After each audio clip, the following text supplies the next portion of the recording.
লুকিয়ে আছে কোথায়? কোথায়? আয়ের মধ্যে।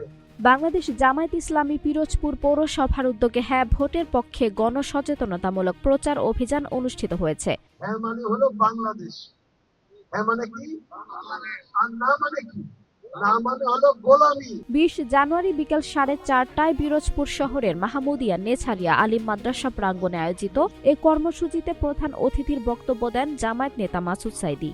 বক্তব্যে তিনি বলেন, হ্যাঁ মানেই বাংলাদেশ, হ্যাঁ মানে স্বাধীনতা ও পরিবর্তন, আর না মানে পরাধীনতা, গোলামি ও আধিপত্যবাদ মেনে নেওয়া। তিনি দাবি করেন, দেশের আলেম সমাজের উপর দীর্ঘদিন ধরে নিপীড়ন চালানো হয়েছে এবং বিনা অপরাধে বহু আলেমকে কারাবরণ করতে হয়েছে। বিশ্ববিখ্যাত একজন আলেমকে অন্যায়ভাবে যেন কারাগারে আটকে রাখতে না পারে, মানুষের উপর জুলুম করতে না পারে, এই জন্য বাংলাদেশের সংস্কার প্রয়োজন, বাংলাদেশের পরিবর্তন প্রয়োজন, বাংলাদেশের নীতির পরিবর্তন প্রয়োজন। আল্লামা দেলোয়ার হোসেন সাঈদীর প্রসঙ্গ টেনে মাসুদ সাঈদী বলেন, কোরআনের পাখি আল্লামা সাঈদীকে 13 বছর কারাগারে রেখে পরিকল্পিতভাবে হত্যা করা হয়েছে। এই হত্যাকাণ্ডের বিচার আপনারা চান কিনা, সেই প্রশ্নের উত্তরই হবে হ্যাঁ ভোট। ফ্যাসিবাদী আক্রমণ থেকে, ফ্যাসিবাদের উদ্ধার থেকে বাঁচার জন্য আমাদের যেটা দরকার সেটা হলো এই অবস্থার পরিবর্তন।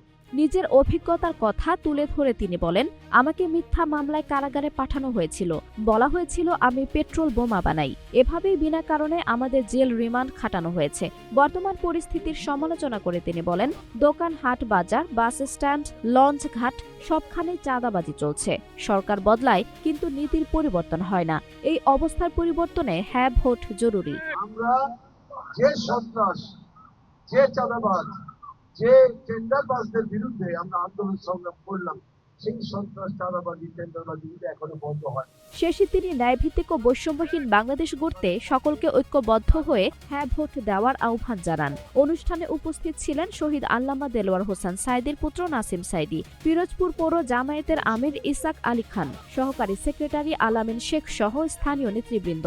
হ্যাঁ যদি বিজয়যুক্ত হয় তাহলে সংবিধান এখন যেভাবে তারা ইচ্ছেমাফিক তৈরি করে, এইভাবে ইচ্ছেমাফিক আর সংবিধান পরিবর্তন করতে পারবে না। একই দিনে বাদ মাগরিব পালপাড়া এলাকায় অনুষ্ঠিত আরেক প্রচার সভায়ও বক্তব্য দেন মাসুদ সাঈদী। সেখানে বিভিন্ন সম্প্রদায়ের নেতৃবৃন্দের উপস্থিতি লক্ষ্য করা যায়। আঞ্জুম হক আরবি, নাগরিক প্রতিদিন।